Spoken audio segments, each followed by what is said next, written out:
another dream that is alive. Houston at New York Jets. Did Zach Wilson revive his career? I think, you know what? This is what because I was thinking about this the other day, where I feel like I've gone back and forth on this too much, so I want to make it super clear how I feel about this. Like, because I loved Zach coming out, Right. gassing Zach and his skill set, loved it. I've always known Zach has, so it's like we've known Zach has that skill set. I've known Zach can do that. It's more a matter of like, can he consistently do that because of what's around him? Will he be able to consistently play like that with whatever's going on? My thing is, again, like we've said, will that ever be the Jets? Probably not. Like, is that the Jets long term at this point? Like, no, probably absolutely not. But like, could I see him consistently playing really well somewhere else if he gets the right tools around him, the right O-line, and the right coach that doesn't play games but put an OC around him that has no idea what he's doing? Right. I'd say yeah, for sure. So it's like when I saw that game, that game was what I expected Zach Wilson to look like a majority of his pro career.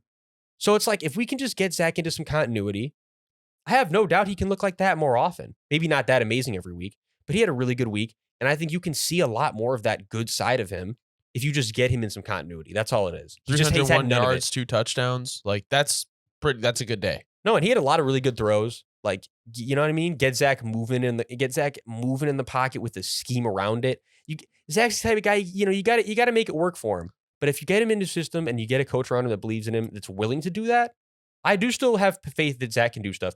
But what I will say is, again, Zach on the Jets, like I said before, it's like we kind of know what that is. It's over. It's like when you get a deal like this, it's rare. But on the Jets, we know what it is most of the time, right? The thing is also like, I think everyone knew this defense was good, but like, I don't think anyone thought the Texans were going to get held to 6 and the Jets were going to score 30. I think it does have such a huge part, though, in like Nico Collins being outmade basically the whole game and Tank Dell. Yeah. But that's another thing I want to say, too, is if you're somebody who, looks at it from the perspective of with QBs like, hey, my young QB can't start succeeding until he has his guys. Well, this certainly really, really helps out your narrative. Right. Well, I mean, and this is like kind of not a crazy point, but like, I mean, you see it with Mahomes. Like even the best of the best, when the receivers can't make plays. I say if you're Justin Fields truther, like maybe that's like maybe this is you point to, like, you know what I mean? I mean, Dameon Pierce is becoming irrelevant. Unfortunately, I think that injury, it's just one of them ones apparently that's like going to linger on, and it's just the fact that he's probably still, whatever the case is, or he just lost a lot of touches because of that injury, and it's just he never got back to same form. Right. But unfortunately, I agree. So, do you think this game says more about the Jets or the Texans?